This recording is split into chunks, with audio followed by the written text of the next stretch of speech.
இருக்கிறீங்களா? நம்ம தேசத்துக்காரங்க தானே நீங்க? சரி, சத்தமே வரலையா? ஆனாலும் சந்தேகமாய் போச்சு. தோத்திரம்.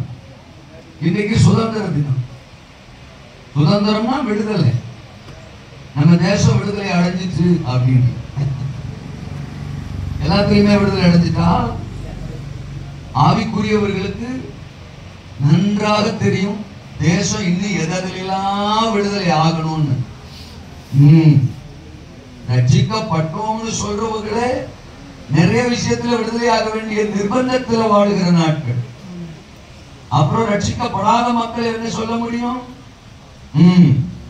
இன்னும் பாவத்திலிருந்து, சாபங்களிலிருந்து, வியாதியிலிருந்து, தரித்திரங்களிலிருந்து, அதிகார வல்லமைகளிலிருந்து, மந்திரவாதம், பில்லிசூனிய பிடிகளிலிருந்து, இருளின் ஆதிக்கத்திலிருந்து, அசுத்தங்களிலிருந்து, அருவருப்புகளிலிருந்து, பாகால் வல்லமைகளிலிருந்து தேசம் விடுவிக்கப்பட வேண்டிய நிர்பந்தத்தில் தான் இன்றைக்கு நின்று கொண்டிருக்கிறது. குமாரன் உங்களை விடுதலையாக்கினால் நீங்கள் மெய்யாகவே இயேசு கிறிஸ்து தருகிற விடுதலை அதுதான் மெய்யான விடுதலை.